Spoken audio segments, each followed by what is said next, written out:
All right, it's 14 days to the end of the year 2025, and you can't just help but stop and imagine how the year ran upon us. Like, wasn't it just yesterday that we said Happy New Year? And to realize that we are just counting down to the end of the year 2025, I think it's amazing. I think it's something to be grateful for. But it's at a time like this that certain realities begin to dawn on many of us, to begin to ask, how did the year go? Did I achieve anything at all? What am I even doing with my life? That's when someone is trying to say, well, Kunle, we entered the year together. Lolade just seemed to have it all together, and it's looking as though the year for me is just starting, and it's like I don't even know where I'm going with my life.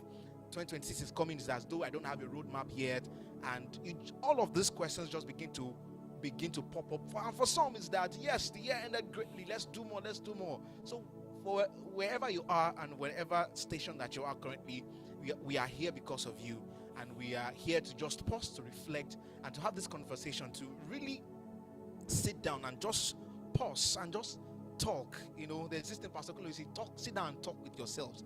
And that's one of the things we are doing here. And that's my cue to welcome you to another edition of Word Bank Kingdom Conversation for today. Like I said, it's 14 days to the end of the year. And just before I begin officially, I want to announce to you that next week Wednesday, December 24th, is our Christmas karaoke night. You don't want to miss it. We have a lot of things packaged for that night and for that evening. You don't want to miss it. We await you. And also on the 31st of this month is our watch night service, our crossover service. We are crossing over powerfully, but it's also a time where we just want to stop and just seek the face of God. We want to get downloads, as Pastor will tell us. Get downloads. That's what we are doing. Yes. So welcome to Word Bank Kingdom Conversation. You already know my name, but for those that just see me, Kayode Sanni is my name. And as you all know, I'm not here alone. I have guests. And today I also have, last week I told you I had two distinguished guests. Today again, I also have two distinguished guests.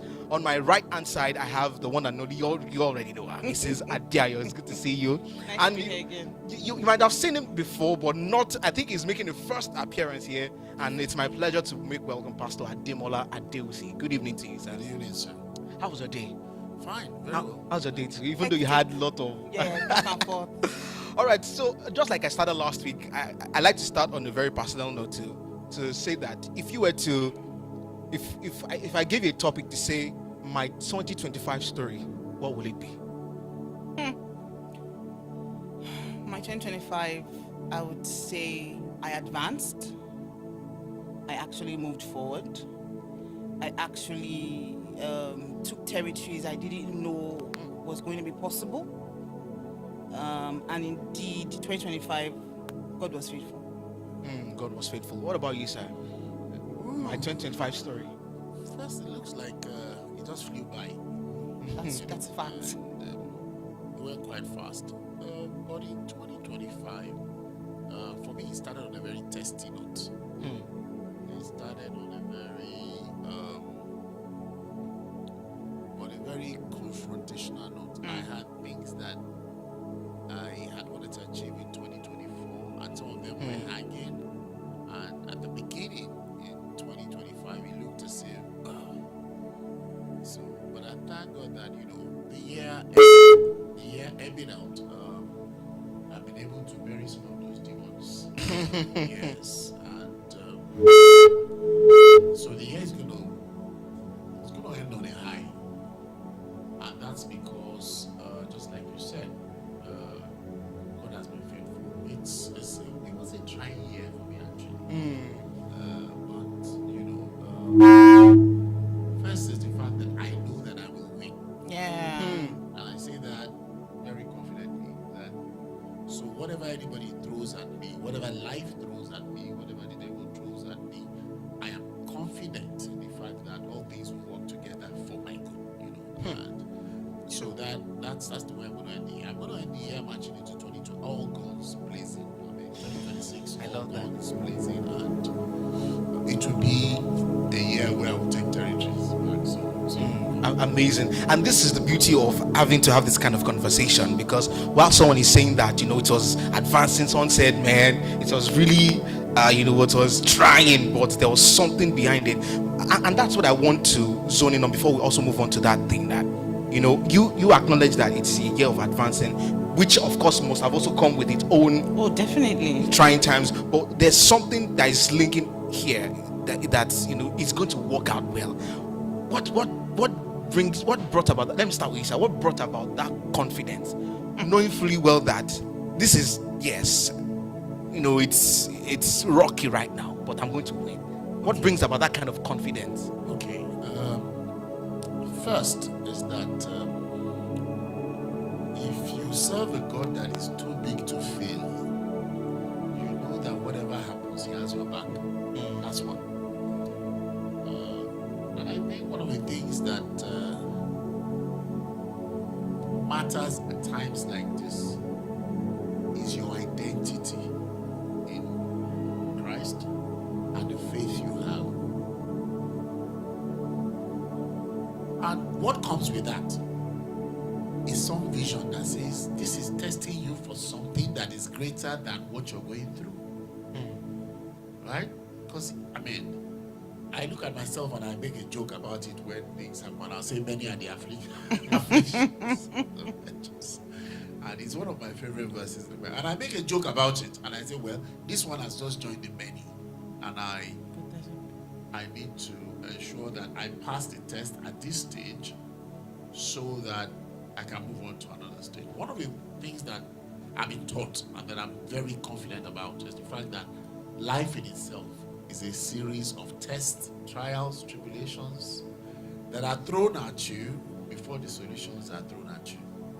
You must understand them, and then you must know where you stand. For me, losing is not in the playbook. The playbook is that I am going to be tried, I'm going to be tested. When I pass that JS3 or SS3, I move to the tertiary level. And what would happen is the tests and the trials, the tribulations will form part of my CV. Yeah. And I don't need to create a new playbook. There's a playbook for me, which is my faith. And every time I get lost, I'm always looking for, okay, what does my playbook say at this stage? What is God's promise for me at this stage? What are His specific instructions for me at this? Let me give you an example. I want to change my car. And I said to God one day, I said, about this car, because I am a very conversational person. Yeah. Sometimes I say, come and sit down. You see this wala? I'm going to give it to you and I'm going to sleep. My wife looks at me and laughs, and sometimes she wakes up and there's a solution. I wake up and I told you there will be a solution. So I wanted to change my car. And if you know what cars are going for now, I said, Baba, see, I need to change this car. This car does Lagos-Ibadan Expressway and that changed my mood for 3 days. So one day, I was driving to the same Lagos-Ibadan Expressway, and I used that driving experience to think and meditate. And I heard in my spirit, have you ever struggled to buy a car? Shebi, I have always bought you a car before. I have bought you a car on the 29th of December before. This is true. I hoped for a car from June, and the person who was supposed to pay me some money was messing up. And on the evening of the 28th of December, he says, Demola, I know you need that money. I will pay it now. And he paid me money that allowed me to buy a car on the 29th of December. So no matter what is happening in my life, I'm always thinking of, okay, what is my playbook? And what are the specific instructions I have? When I don't have specific instructions, I would generally just chill, like you guys would say, before I take the road, before I resort to self-help. So that's what makes me amazing playbook. We're still going to go to that. But let me move to you now. You spoke about the fact that you advanced. So which means that there must be something in your mind that tells you that I'm supposed to progress. And there's something that's telling you that, okay, I'm here now, but there's something that needs to. So I think it would be two in one question to say that, how did you know that it was time for you to move? and what were the things that you had to do from your mind to the physical reality to achieve all of that? Okay, so for me, and I like what he said about playbook. Coincidentally, today ends a journey I take just before my birthday. My birthday is tomorrow. Yee! So I usually- right. Hold on. So please, all road leads to where? Our house, please. So what I do is I usually take and I'm not saying this to sound a certain way, but personally, what I've done to a certain age is to take a certain period of time out, and then I start praying and I start asking questions. I start asking God, okay, so what's the direction for the next year? Because for me, my birthday starts my year. Okay. Yeah, so I always ask, so what? So as at last year, that was the same thing I did. And so by the time I was going to my birthday, I had the word 2025 advance. So I knew that for 2025, advance for me, one of the things it meant for me was actually step out of your box, step out of your comfort zone. There are projects you need to do. There are projects you need to start. There are things you need to get involved in. As I said, for me, I actually advanced in 2025 because I remember I actually started a project with a friend. I started another enterprise with another friend. I actually started putting myself out there because I knew that that was my instruction. And like I said, coincidentally, today ends that journey I've done again, and I already have my word for next year. That's what I put on my social media recently. I said, do you have your word for 2026, or are you waiting for crossover nights? Are you waiting for your pastor? Do you have a personal word that, like he says, when life starts beginning to do its gospels, you can actually hold on to God and say, this is what you said. So for me, that's it. So again, the link here, the playbook, the word thing. So which, of course, if there's a word, there will definitely be some. But then the question now is that why does it feel as though some of us have this playbook and some of us are just rumbling around? Let me start with you. I think some of us, like you said, have come to the point where we're very conversational with God. And we're not waiting for the God to say, come, let's have a meeting. We're the ones that say, God, for me, my first relationship with God was Father. And I want to have that kind of conversation. I want to be able to, this is what's on my mind. This is what I'm going through. Like, hello, so there are times in 2025 that I felt like I was going to be stuck. And I said, but God, this is not what you said. These are not the instructions. How do I navigate? So, like I always say, as a believer, terms and conditions apply. So if you're going to have a certain kind of relationship with God that your entire life is based on, then you must be able to have those conversations with him. And you can't be groping in the dark, because if you have the Holy Ghost, then you can't be groping in the dark, because that's why he's there. And like Pastor will always say, the essence of prayer is to get strategy, not just come and talk. So he says he was driving, and I've had this kind of conversation before, where I'm alone, I'm driving, and I'm fretting over something. Even in this year, okay, I entered 2025 broke. I actually did. I didn't know what I had sent my kids up for holidays. I didn't know what I was going to have for Christmas. But I can tell you that my house was stocked full. I was sending pictures to my kids like, you guys went for it. They were see, God is taking care of me here. So we need to be able to have those conversations with God and hold him by his word, because like Reverend Bade will say, inside that word of God is a power to execute. Over to you, sir. Okay, this just throws me back to what we discussed in church on Sunday.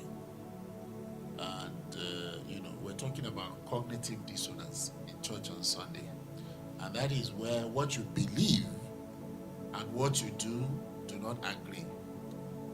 And I was there, but I chose not to speak on Sunday because I hadn't been in church for a while. One of the things that is usually a tragedy in life is having a life that has no plan. Because if you believe that you're unique, that your DNA is unique, and you're on earth for a reason, we must first find that reason, and then walk back to what are the plans for different ages It's the reason why you send a child to school, to start coloring within the lines. And that child feels it is the hardest of things. And then that child is promoted to primary 6 someday and says, common entrance. And that child says, I want to do SS3. I think one of the things that happens is that over time, we all forget about our manual.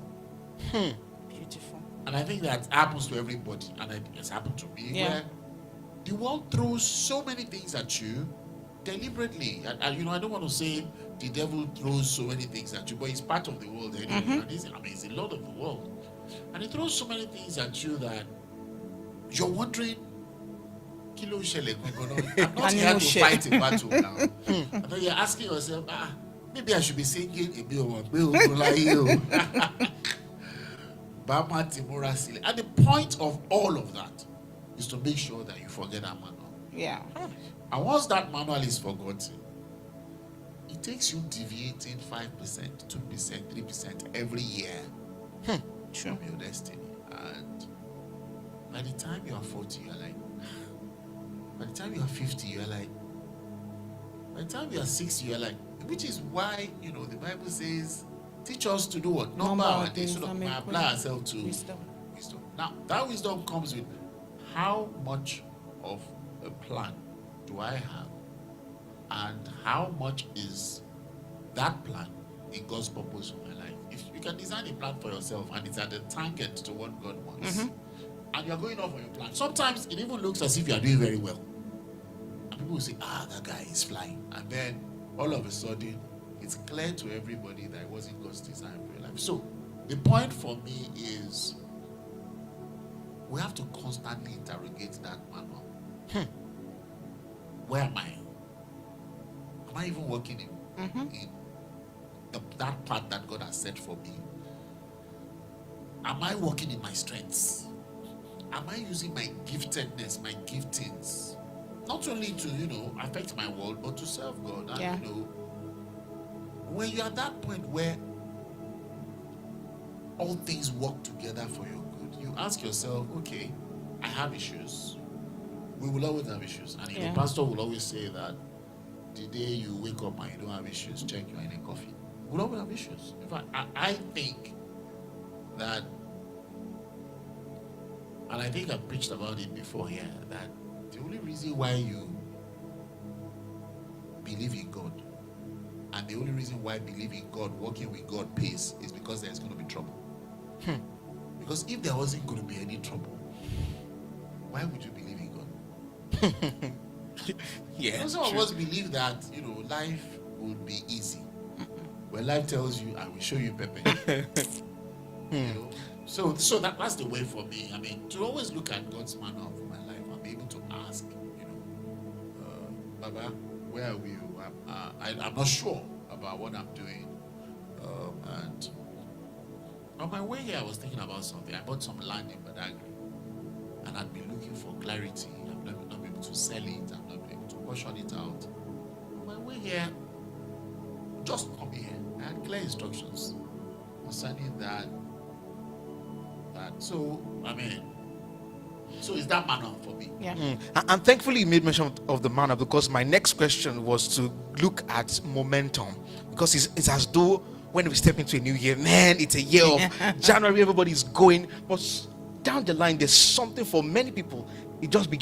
So many things just begin to right. And thankfully you've also helped us to answer that question in a way, to say there's that manual. We've got to have that playbook. Refer back to that manual. Refer back to that playbook where we are asking our question, where we're asking questions. But I want us to look at it from the point of, should I say, resistance now, grit, resilience, such that there's a playbook, definitely. But, and of course, you are, let me say, I would say psyched up, because if you are psyched up, you grow weary. You're actually confident that, okay, this is what you are meant to be doing. But then the results are not there. It looks as though nothing is coming forth from all of these things that you are so sure that you heard. You were so sure that, as Pastor said, it's a year of forcefully advancing. But this place just feels as though I've been on the mountain for 40 years and all of that. So why is it that some have the resilience to go and some don't. Let me also start again with you. I think everybody. Okay. I think we all just choose to keep pushing, regardless of, despite. Like I said, okay. So I said this year was advanced, and I know I advanced, but I can tell you that there are times that I didn't want to sit in front of a camera, do the recording, and send. The days I didn't feel like. The days I didn't feel like doing what I needed to do. But then, like you said, you go back to you cross-reference your manual and say, what am I supposed to be doing this year? By the time this year ends and I'm having my self-appraisal and I'm doing my self-inventory and I'm asking myself, I'm having, like I said, I have my board meeting with myself, me and myself and I. Can I really say I did? Can I really say I was faithful to what I did? That in itself is reason why I push to keep going. There are days, okay, and I'm on camera and I'm not supposed to. There are days I feel like coming to church. But then I now weigh the options. Okay, my kids have to be in church because it's where they're going to grow. There's Bridge Connect that is my and I'm being honest. And there's Bridge Connect, which is a responsibility I need to handle, and it's part of me bringing myself out of me advancing. So whether you like it or not, get up and be going. I think that makes a difference between one person who seems to be achieving, and like I always say, it's not about the money. It's about, did you achieve that thing? And God has a way of bringing the financial reward when due. Like I said, I entered 2025 almost broke literally. But by the time I entered, like the first week, money just kept coming. And I had seen God throughout the holidays, and money started coming, and I was able to start planning with my partner and start doing stuff. So I think resilience is not something that anybody brings from heaven. You build it. You push yourself to the point that, like Pastor will say, build a system. You push yourself that resilience becomes a system for you, where you know that you have to do this thing, or else other things will not fall in place. And if you miss one, if you give yourself permission to miss one, you give yourself permission to miss another. And by the time you've missed 1, 2, 3, you've lost a month. So that's Over to you, sir. Yes, I'm looking for something that when he says, I have set my face like a flint. Therefore, I will not be disgraced. That means I'm determined.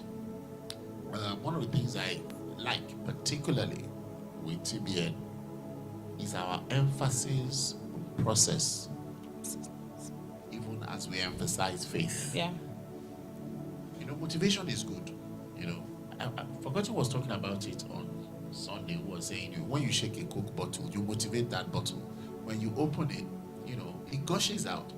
But after a while, it dissipates and goes back to even lower, flat than, So when people, first is, you see all this time that we celebrate, all this Gregorian calendar, it was made by man. Was it made by God? God deals in stages, epochs, eras. He tells you this is your period of advancement. You are the one who will choose. If you choose to sit at home when he has said it is your year of advancement, it will go. Now, part of the problem with the Christian is for us to pray to God and then tell him to go and do it. And then we won't do it. That's motivation. Now, the other part of motivation is conviction. And conviction comes in different ways. Conviction sometimes comes by revelation. You have seen it happen. And because you have seen it happen, whatever comes in between you and that vision doesn't matter. So it gives you conviction to keep going at it. Part of the problems why people don't have grit is because we feel that because we have told God it is going to happen. And I usually tell my wife and my children, I'll say, even in the spiritual realm, Joshua had died. Joshua had died. But he had what on his hands? Blood. And the Lord said to Angel Gabriel, go and clothe Joshua in the raiment of angels so that he would shine like an angel. But the prince of Persia did what? Stood with Joshua and said, no, this guy that has killed so many people, you cannot clothe him in bright raiment. And my dad used to tell us that story. So my dad used to say, even God, who had sent an angel, had to send reinforcement. And then he called that one that has a sword and said, look, Gabriel is too gentle. Angel Michael, go and help this. And that is even for Joshua. So who am I? So when God gives me something to do, one of the things I look at in my life is that there must be resistance. Yeah. In fact, when I want to do things and there is no resistance, I think maybe I'm doing my own, my own thing. I think it's my own thing. So there must be resistance. We must be greeting people. We must be determined. Especially when you walk out of the mindset that you can't lose. And that's my mindset too. Can't lose. I can't lose, This year, one of my children left university, and I was very happy. I said, "Oh, all right." And I asked my last child. I said, "Okay, so which school do you want?" And she said, "Dad, I want to be a storyteller. I want to tell stories of Africa and stories of Pan-Atlantic University." I said, So I just escaped Babcock. I had two in Babcock, so one had graduated, and my last said, "Dad, I'm not going to Babcock. I'm going to Pan-Atlantic University." So for the first time, I checked the fees, and I realized that what I will be paying for her will be more than what I was paying for the two in Babcock. Yes. Yeah. So I sat down. I sat on the floor and I said, hey, God, this dream that you went and gave this person, you have to give me. And God said, you said you support all your children's dreams, and you're not able to come back and say, my dad trumpeted my dream. So I said, okay, if I said that, what would you say? How are you going to help me? And God said, I'll help you. How it happened, how it worked, that in 4 weeks I coughed out all of that money, I don't know. If I told you that I had a plan, I did have it, but I had a plan on. And I would normally go back to my man and say, Baba, this thing you said you would. So for me, my birthday is in January. It's not, for me, it's not the beginning of the year. The year starts in my mind. And I'm asking God, this season, what season am I in? Yeah. What am I doing? Yeah. So that helps me to determine what I'm doing. Yeah. And it gives me conviction. Yeah. So another thing that also that I want to add to that is we've looked at it from the point of resilience, but there's this other part of consistency too. And thankfully we had a whole month talking about consistency. So again, one of the things you told us now is that you have this mindset that you cannot lose. But then what happens when you keep on doing something, but you somewhat lose? Like you tried it, you lost. It as though you lost. Okay, you tried it again, it's as though you lost. It gets to a point where it feels okay, is this really necessary? But again, I'll start with you. What is it with consistency such that as you are taking up the everyday processes, your processes, you are even regardless of the fact that as you are trying it, it's not giving you the result that's been designed in the manual to bring. How can we help ourselves to be consistent even when even though it feels like we are losing? It's a very tricky question. And as we were asking, two scriptures came to my mind. I may not tell you exactly where they are, but I might say the stories you know. One was when Elijah told his servant to go and see if rain had started. And he went 6 times. Said, I didn't see anything. 6 different times, I didn't see anything. He said, go back again. I'm sure that servant will have been included. But on the 7th time, he said, I see something as small as a man's hand. And then Elijah says, oh yeah, Ahab, be going. And then we know the story there. I remember I was at a certain point in my life where I think I felt this way. And I was writing, I think it was my first book. And I was looking at the story of God and God creating the first Adam. And yeah, we say God knows the end from the beginning and knows that, but God created Adam perfect. Well, according to his standards, Adam was perfect. The Garden of Eden was the perfect scenario setting that God had created. Did God foresee that the devil was going to come and mess it up? That's a question we'll probably never know. That's an answer we'll probably never have. But what did God do when the devil came and messed up his perfect scenario that he was so sure was going to be a success? He didn't give up on the process of humanity. He simply just put another process in place. I see where you're going. He simply just tweaked it and said, okay, so we're done. You mess up this one, Abby. Okay. Inside this is the solution.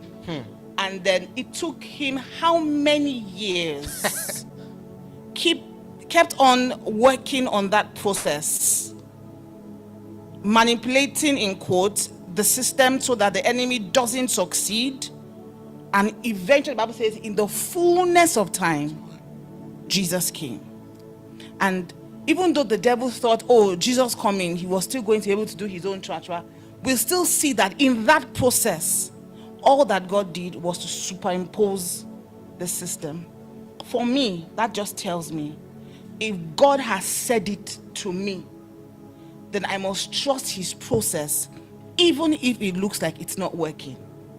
Because I remember clearly at the time in my life, for about 10, 15 years, I wasn't working in any establishment, any corporate organization, nothing. I was going through a certain very horrible cycle where my life seemed like it wasn't making sense.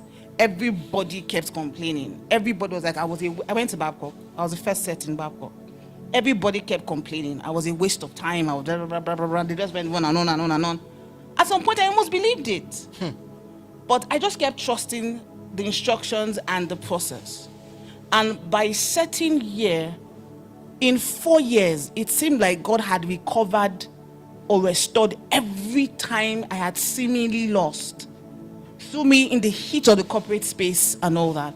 So if you have that instruction and you are sure that that instruction was from God, then you need to stick with it. If you are not sure that God sent you on this journey, then it's time to do self-appraisal. Come back to the drawing board and ask again, like he says, the manual, the blueprint. What's the blueprint for my life? And then start again. So that's it for me. Okay, so not everything we try to do will succeed. Even when it comes to spirituality, it says we know in part and we prophesy in part. Sometimes God has done the job, but I have not done my due diligence. True. Or I have not paid the price for it. Or I'm not prepared. Or he's deliberately delaying it because maybe if he gives it to me now, I'll waste it. Like for me, there is my concept of time and chance happening to everybody. It might be my time, but there is no chance. It might be the time for my chance, but there's no time. And at a particular time, there is the coincidence of time and chance. Sometimes, I've done things that were, by all worldly standards, brilliant, and I still failed. Let me give you an example. I used to work for one of the telecoms companies. I used to earn a very tiny pile of money. And I'll divide my money into 3, and I'll buy stock at the end of the month. And I did that for 7 years. And I wasn't committing small money. By the time I was leaving in 2008, I had a stock portfolio that was worth about 60 million naira. In fact, one of the things I did was that I took Robert Kiyosaki's word for it. I was buying my children 1 million naira stock for every year of their life. Now, between 2009 and 2010, I lost 63 million in the stock market. Did I not do anything right? I bought a particular bank shares, that was 15 naira before. By the time it was taken over, it was less than 1 naira. Ah. Yeah.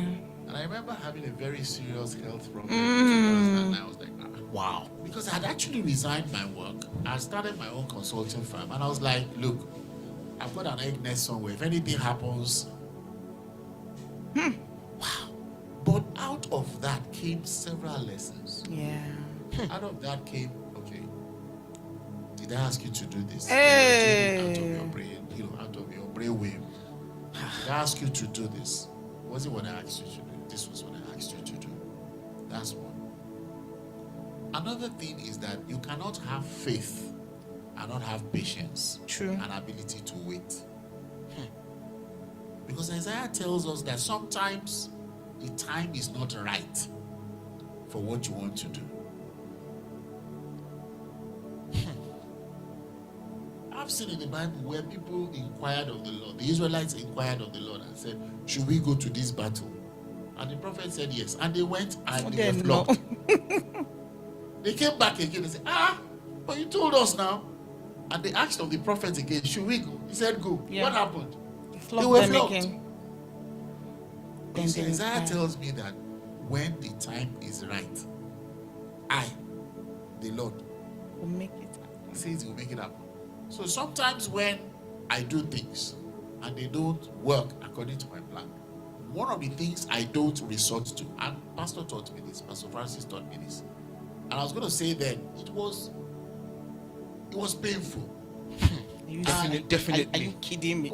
Over painful self. It was painful. I mean, and I remember very well, people were like, I didn't know what was happening now. I used to cruise this town in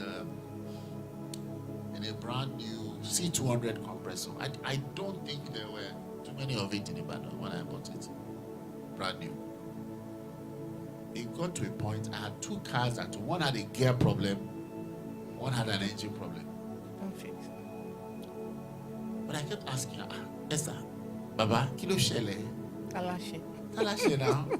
Now, the most important thing that would happen to you at that point is that the devil starts to suggest several self-help projects for you. Yes. And I remember Pastor would bring me, I said, I don't resort to self-help. As if he knew what was going on in my life. The things people were asking me to do, the things people were. And it was only, I spoke to Dr. Adegbola about one part. I said, don't make a pact to the devil. You either pay with your life or you pay with. And I stayed my course. Pastor said, come. Don't resort to self-help. That's why I still refer to Sunday when we're talking about cognitive dissonance. Some of us in our lives, once something fails, we resort to self-help. Yes. Because maybe it was what made us gave us some competitive advantage when we were growing up. Maybe you grew up in a competitive environment. And whenever anything happens, you'll be like, okay, with God, it doesn't happen that way. Once you do self-help, you have opened yourself to the devil to say, okay, you want money. You are that desperate for it. Okay, I will give you this one, but you will give me this. Yeah. So part of being able to, and that is how cognitive dissonance comes into your Christianity. True. Where you do one thing on Sunday, and then but they see you in Baba's house on Saturday because you want to help yourself and you don't want to have faith. You don't want to win. You cannot have faith and not play the long-term game. True. It is true. That's what faith is about. True. And thankfully you made mention of long term, because last week also the idea of the long term game was also formed the highlight of the conversation. So let's look at it from the broad perspective now. 2025, a whole lot of things happened here in Nigeria, in Africa, across the world. People were hit with several things, and I'm so sure that a lot of things will still happen next year. But the question now is that some of these things we don't have control over. So two things. How do we help people, including myself, to say that a lot of things will be happening? This is the way to separate what doesn't concern you with what concerns you and which you should focus on. How do we make that clear distinction? How do we sift through all of these that is happening around us to say, this is what concerns me, this doesn't concern me? I think it was 2 years ago, before the fuel price went up. The moment the fuel price went up, I remember telling Pastor that, you know what, I wanted to leave this country. Like, I was tired. Claude, are we going crazy or what in this? And I remember I tried. And like he said, if you're not ready for the long haul, if you're not ready to do it the way God wants, and you want to do the fast way, you're going to lose out. And I remember losing literally all my money. And I just said, okay, fine. I can see the points. We go nowhere. It's okay. And so I remember that this year, when I think it was last year, I'm not sure, I think it was 2 years ago, where Pastor said something about things are going to be changing. A lot of things are going to be changing. He said, but there's only one constant, and that is God. So regardless of what is happening, God is the constant. And yes, there are times I go to the news, and as a principal, I don't watch the news. I don't want bad gist. Even though you work. Even though I work in, if I'm also on the news, I hear it from the radio station. And I'm like, I think I'll okay. Or I go on TikTok, I'm like, and then I switch off immediately. Because I don't want anything that is going to shake my faith or make me afraid and begin to fret. So I'll tell anybody who is going 2026. I remember in 2021, I think, I told people that I had it when I was doing my book, but I said, it's going to get darker. It's going to get more difficult. It says, but with God, we're going to be able to go through it. And so for me, like Pastor always say, what's the word? What's your anchor? As we're entering 2026, I've already told myself, this is what God has said. This is my word for 2026. I've already seen church word for 2026. Okay. And there's another word I'm expecting. When I see that one, this is how I'm going to be moving with it. Whatever wants to happen in society, let them turn the dollar to anything. Let them do whatever they want to do. If you're giving me this word before these situations happened, then I know that you already took into consideration what was going to be coming during the year. And so all I end up doing is aligning myself and trusting God and taking it one day at a time, because things are going to get difficult. It's not a curse. It's going to get tough. The Revelation shows us how it's going. If we're expecting anything, it's just going to keep going down like that. But if we hold on to the manual and we understand what God is saying, and before you step here, you ask, am I supposed to go? If he says yes, then you move. You are sure that as you move here, you are okay. Even if you slip and fall, you know that because you are walking in his steps, he has got you. And I love what he said, avoid self-help. I think most of our problems that like we said at the Bridge Connect on Sunday, I think we forget that our terms and conditions are different. I think we forget that the reason why we are here is completely different from the reason why the world is here. That we are the standard, and to be the standard, it means I don't know why I keep saying, our terms and conditions is what sustains us, not what is happening here.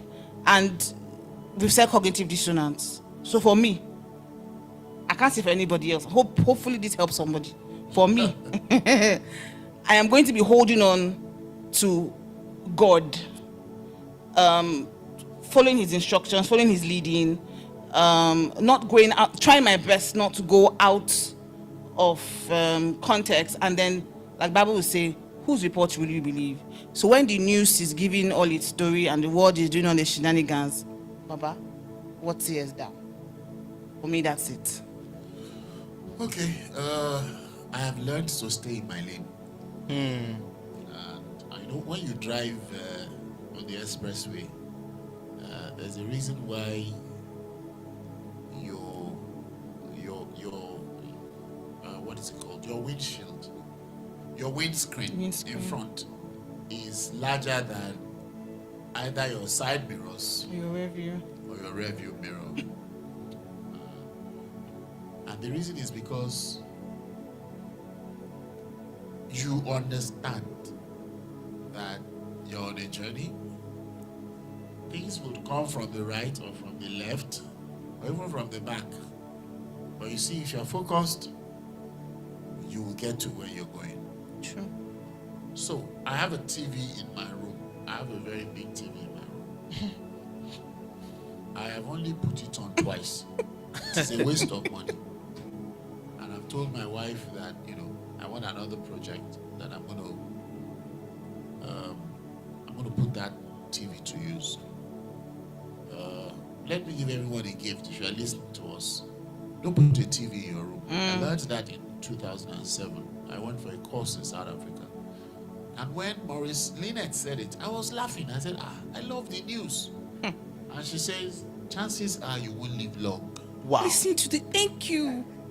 And I said, kilo five billion. And she said, good news is not news. And everybody who's worked in the media before realized that good news is not news. And she said 90% of what you will listen to before you sleep will be bad news. Totally. And your body will rest, but your mind will not rest. True. That's why you wake up and say, I woke up on the wrong side of the bed. Because before you slept, you heard that Israel bombed Gaza. Thank you. Trump put travel restrictions on Nigeria. There was an accident somewhere. There was a plane crashing somewhere. They are fighting in Venezuela, Ukraine. And your mind is wondering. So, the same way that TV lies dormant in my room is the same way everything, whether it is economic. Funny enough, I work in consulting. Every indices, every index, they make sense to me when I'm discussing it either with my clients or anything. They don't make sense when I'm applying it to my life or my faith. Exactly. I'll give you an instance. 2020 was one of the worst years for a lot of people. In fact, I see jokes online. People will say, I am 50 minus 1. And you ask him, he said, I removed 2020 because I didn't use it. Businesses collapsed in 2020. A lot of things happened. Guess what? I built a house in 2020. Wow. All that, Pastor Francis, am I? Pastor Isaac. I built a house in 2020. While everybody was at home, avoiding COVID, I was out there making sure that government infrastructure worked to at least deliver food and all of that to COVID. So because of that, I made money. And I woke up in April. I woke up on a Saturday, and God said, go and build your house. And I woke up on a Saturday. Sunday, I had an architect. I took him to a piece of land, and he said, no, Demola, this is not a piece of land for you. That was in April. By June, I bought another piece of land. I started building 6th of July. I finished it February 2021. Wow. By the time everybody was saying, there's no money, there's no this, there's no... I'm like, guys, don't be waiting God tell me. So I've learned to be contrarian sometimes. When people tell me, the economy this year is going to be tough, I'm like, you see those tough years, it doesn't work for me. Those years are never tough for me. So I just, that TV, I just switch it off. When I do economic analysis, I did 2 retreats last week for organizations, and we talk about 2026. We're still going to have a bit of FX fluctuations. I was about to get to that. We still have issues to learn about the patterns. Fluctuations with petroleum. Today, fuel is below 800. It doesn't mean it will continue to be like that. We're going to have a lot of issues with migration. It happened yesterday because Trump has said, all of now, stay in your country, develop that country. We're going to have a very fragile polity next year because election is 2027. Yes. You are already seeing some of the issues that would happen in terms of the fragility, the instability in the system, banditry, all of that has political implications. Sure. The budget for this year was barely 40% implemented. And then we still have some other loans. We're still going to have loans. We're still going to have, we're moving into a year where Nigeria wants to move, tax to GDP ratio from 11% to at least 18%. That's a huge, a huge change for. So in my mind, as somebody who works in consulting, I know all of that. But in spite of all of that, my faith is that it, for me, 2026 actually is my year of announcement. I moved from I am going to bring you out to stability for 4 years. For 4 years was I will stabilize you. I will stabilize you. 2026 is I will announce you. So if I like you, I just know. So the TV will always tell you bad news. Your friends will always tell you why you shouldn't start that business. True. They'll tell you not to write a book. They'll tell you don't do this. Don't send your children to this school. It's expensive. Don't fund this dream. Don't build a house. It's risky, yeah. Don't do this. You should ask yourself, what is God asking me to do? Yes. You know, I remember when that project was on, and they asked me for 5 million for something. I forgot whether it was some slab or something. And I think I had 380,000 naira in my account. So I went. My wife cooked. A lot of you know my wife knows how to. I'm a chef, by the way, so I must have married somebody who knows how to cook. So my wife cooked. I couldn't eat. So I ran to my room and I sat on my bed and said, Baba, and I started crying. And my wife got in and said, why are you crying? I said, hey, you've asked me for 5 million naira. I only have 380,000 naira in my account. I said, well, you know how you talk to him. So I sat and I started talking. I said, Baba, this wala, and you put me inside this wala. And 3 days later, somebody calls me and says, Adema, you remember this proposal you gave us 7 months ago? We're thinking of doing it. Can you come to our office today? And I went there and said, we've beaten it down. From 21 million, it's now 18 million. And we're ready to pay today. Do you have invoice? I say, me? I am a walking invoice. Invoice, okay. So I went to my car, brought out my laptop, invoice. And then I met the CFO on my way downstairs. And she said, Mr. Dewusi, they've approved your project too. They said 18 million. I said, I've given them the invoice. Oh, you've given them the invoice. Tell whoever you gave the invoice to send it to my office today. And we ensure you are credited today. Wow. I got in my car and I started crying. I said, oh boy. So you the answer. So those things are going to happen to us. Yeah. Because Amen. We believe. Yes. You don't understand. Yes. We have faith that we're on an assignment. Yes. And because we're on an assignment, there will be provision for that assignment. And because there will be provision for that assignment, that money has to come from somewhere. It doesn't manufacture dollars or pounds now. So it has to come. The thing is just for us being prepared. Being prepared. Being prepared is critical. Because the guys you are going to meet in that market, they are over prepared. They are prepared mentally, physically, psychologically. Some of them are even prepared in the occult to deal with you. But you also have to be. I work in spaces where some people will say, don't drag business with this person. The last person, I say, that was last. Just leave this one. This one we're dragging. So for me, I'm dragging with the economy. The economy is going up. Yes, we're going up together. The economy wants to go down. No, I'm going up. I'm going up. You know. So those are the things. You know. Yeah. As we now wrap up, because one of the, if I was to put a full stop to all of the conversation, is that this season that we are entering into requires a higher level of faith. You've got to be ready, especially with your faith high up. But the question is, how? Yes, I know that there's been teachings a lot about faith and all of that, but this is the reality of things. Thankfully, he has helped us to, because that was part of my next question, to say what patterns have you seen? What are the things that we are seeing or likely to expect in the coming year, or even before we wrap up the year? But that aside, it then shows that we must meet it somewhere with a different kind of eyes, and we, of course, it has to be from the eye of faith, through the eye of faith. But then, how can we start building our faith from here?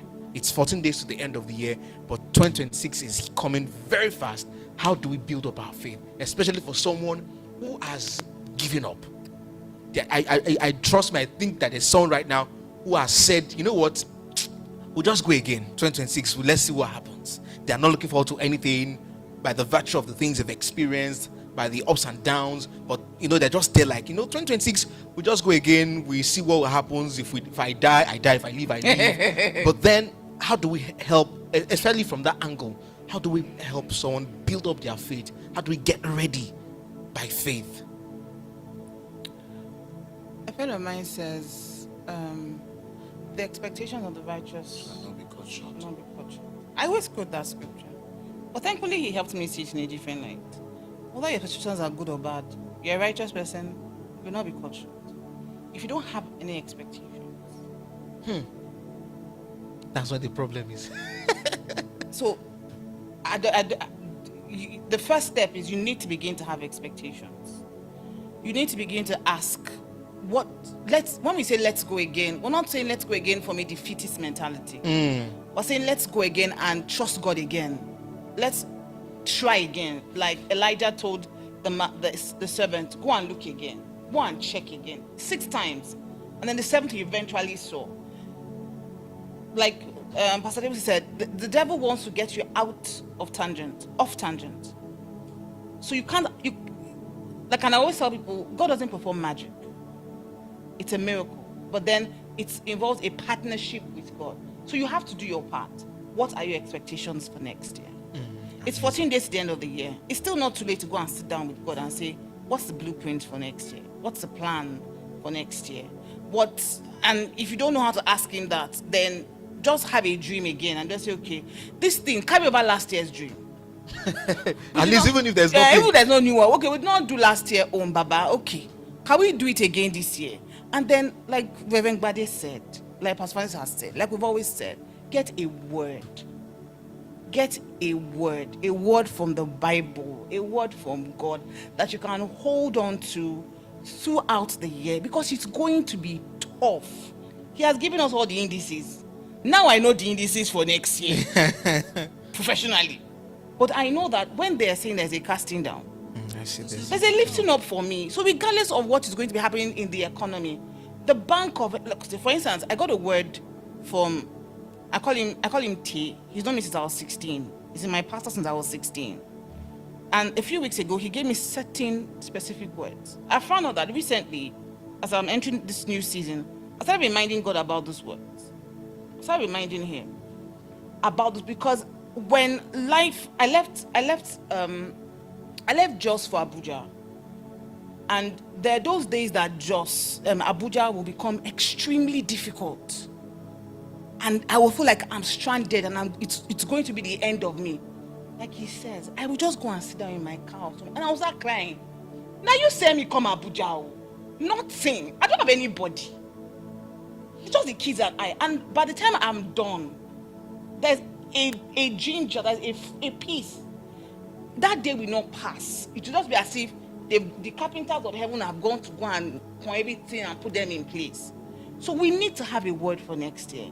And you can't give up. That's just the truth. You can't just say I don't have expectation. Because if you don't have, then there's nothing for God to work with. But carry over, and then go and listen to what messages I've been. All right, for anyone who's listening to us who feels it's over, it's just like football. It is 90 minutes Extra plus time. extra time. And anything can happen. Extra time. Even this year is not over yet. It's not so far. Like I told you before, I bought a car on the 20th. Ah, yeah, I tap you. So it's not but if the things you wanted God to give to you, the territories you wanted God to give to you in 2005, if you didn't get it, think about Isaac. And Isaac dug a well. And he dug again. Think about Peter. Oh, we fished all night. Cast the net now. We fished all night. Your faith is useless without an expectation. Yep. And your faith is useless unless you have long-term focus. Now, you see the mirage of failure. It's just, I do it a lot of time. I just take something and I put it in front of you. And I say, the fact that this notebook is in front of me now, does it mean that this lovely lady in front of me does not exist? The mirage of the devil is to make sure that you feel that you're lost. Some of the things you're asking for, they're so close to you. Wow. If only you just go and say, Baba God, this thing, I know it's close, give it to me. So for me, I think it's all about our faith. And you see, faith is so funny when it says if you have faith like a mustard seed. It means if you have like an orange, you can move the world. So every time my faith shakes, and it happens to everybody. Yes. Every time I feel like a loser, I say, but you said I will not lose now. You said you will give me a name above the name of kings. Hi, Ogago. It seems, and I'm always the one losing signal because he's there. Yes. Like the base station. I'm just the one who is not connecting. Yeah. So I think the first thing is you have to go back to the word and you have to then create habits that help you to reconnect to that base station. True. And those habits are praying. True. The word. And you know, anytime you tell people to pray, they think it is when you set out your altar, you know, and you are changing, you know. I have learned to pray in traffic in Lagos. Yes. I've learned to pray. And let me say this, the men's group, we started something. The men's group in TBN started something in February. No, we started it in January this year, and we lost it. We were praying every Thursday. Wow. We were praying every Thursday, 7 to 8. I don't know if you remember, Pastor Isaac. Yes. I think so. We lost it somewhere in April, right? I can tell you, sir, that from that prayer session, I at least made $7,000. Wow. Why? I got into January, I had to pay school fees. I paid school fees, I was broke. And I told God, I said, you see, this men's group prayer, I want to be the first partaker of this breakthrough we are talking about. And you remember, I will join. That's why the fact that I'll be in traffic in Lagos, I will join. So by end of January, I said, God, I've not seen anything. I've used all my money to pay school fees. I'm broke. And somebody called me on the 27th of January and said, oh, you remember us? You did a retreat for us in Abuja. We're an international organization. I said, yes, I remember. And he said, we want to have another retreat. And it is 3rd of February. And I said, I can't come. My younger brother is going to be 50 on the 2nd. It was as if somebody slapped me. Are you all right? The prayers that all the men's group have been praying. You said you wanted to be the first partaker. I changed my tone immediately. And I said, oh, yes, okay, that's on a Monday, 3rd of February this year. And I said, that's on a Monday? Oh, okay, I'll be there. But I can't come in on Sunday because my younger brother said, don't worry, we'll fly you in on Monday. We'll start on Monday, but because of you, we'll start at 12. Wow. So we catch the 6 a.m. airpiece from Lagos. You'll be in Abuja for 8. We started that thing, and I wanted to talk about it on Saturday, but I forgot. Because I wanted to share with a lot of my guys that we pray about things. God answers. Sometimes God uses the fact that, you are in fellowship with other people, which is something you should do if you are losing up to. Yeah. Fellowship with other people, their faith will encourage you, and their prayer will work for you. True. That is why you are at a place and the Spirit of God starts to move. And it says there's someone here. It says there's somebody here. Everybody is praying. 200, 300 people are praying. And because of 200, 300 people praying, God locates God you. says, that one there has been asking for something for a while. I'm going to. So, with the Bible, it is pray. Because that strengthens your faith. Then you have to fellowship with people who would help you not only to reinforce your faith, but also pray for you. True. Because when that happens, there is no way now. Your father is not a wicked person. He would give you what you want. Yeah. Well, this has been an amazing journey, I must say. We have to begin to wrap things up, but so that we don't lose things, we started on the fact that there's got to be a playbook.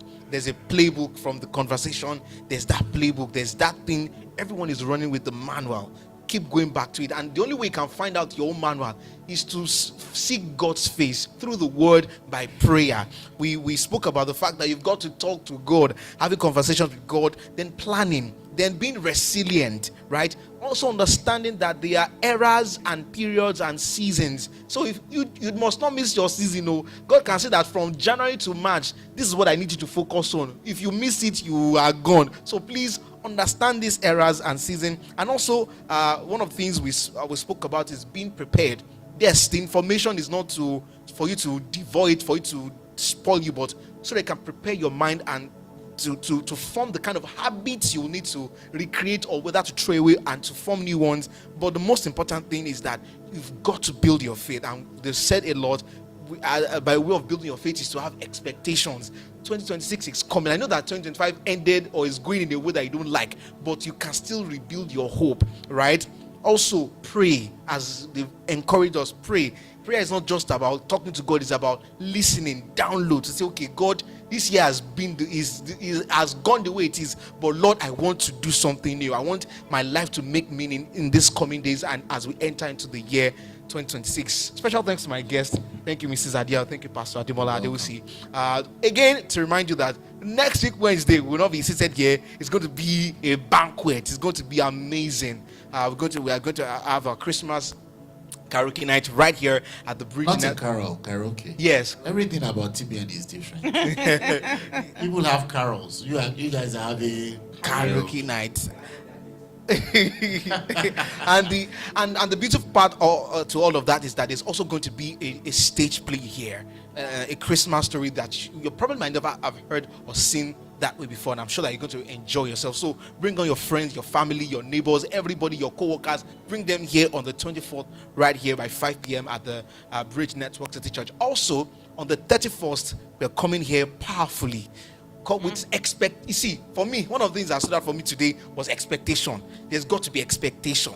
There's got to be expectation. Even before the year runs out, things can still happen. You can buy that land before this year. You can buy that car. Deals can still come through. Yes. Life-changing deals can still come for you. Yes. Open up your heart. Hear what God is saying and let God bless you. Sorry, before we go, if you're watching us and you're wondering what the tax policy is going to look like in the year 2026, you run a business, you make money, and you want to find out what the tax policy is, how it's going to affect businesses, individuals, institutions, organizations. We have brought an expert who works in one of the best organizations in tax management, tax practice. He will be here both services on Sunday from 9 till 12. He will be here to show us what that policy is about, how it affects you, what you need to do. So please join us on Sunday. It is going to be very, very interesting. You don't know anything about tax, don't worry, come. Yes. You know a bit about tax, come. You are a tax expert, come. And come and learn, because that is part of preparing for 2026. Yeah. So don't miss it. It's going to be very interesting. All right, so that's it. Don't forget also to follow us on our social media handles. We are available everywhere. We are everywhere, basically, at the Bridge Network City Church, and try to follow us and just to follow up on all the things that we have going on. So thank you for joining in again. This is officially the last edition of World Bank Kingdom Conversation, man. I think please give me time. Please let me talk. Please give me time. I know that our time is fast spent. I want to especially thank Mr. Ola Olaniyi, who is always ready for us. I want to thank Mr. Oluwatobi. I also want to thank Pastor Francis Madojemu for giving us this opportunity. Yes, as they get Pastor, I want to say special thanks to you. I know we keep going back and forth. yes, I'm coming. That's why I'm coming. Please, a round of applause for Pastor Isaac. Please, Pastor Isaac, we appreciate you. We love you. Thank you for always showing up. We thank you for your dedication. We thank you for, I'm in the middle of all of the tasks he has to come here and ensure that things are going on well. There are times when we are thinking who is going to come, but he's also there available to just dialogue and exchange. But above all, we thank God, and we are hoping to make this better, stronger. If you're also getting value from this, please share it with everyone. Let them know that there's something that happens here every Wednesday. If you know people that need to hear this, please get them on board. If you have questions, this is in fact, this is one of the reasons we are doing this every Wednesday, to answer everyday life questions. If you have questions bothering you about marriage, in fact, one of the highlights of the year for us in Word Back was where we spoke about sex. We had 2 months to talk about sex, and we got people talking. And please, we want you to come on board. If you have questions, burning issues, come talk to us. Send us a message. If you want us to pray with you, we are available 247. Yes, I said it. We are available 247. Send us a message. We'll pray with you and we'll believe God with you. It's on this note that I want to call this. Me, myself. Okay. I thank myself. And on this note? Yes, on this note, for the year 2025, we want to say thanks to everyone who has been watching this. We go again forcefully. We are not going again because we are depressed. No. We are as winners, going again 2026. We promise to serve you better and also answer your questions, even as we come here every Wednesday to dialogue and talk. God bless you and thank you. It's a wrap for 2025.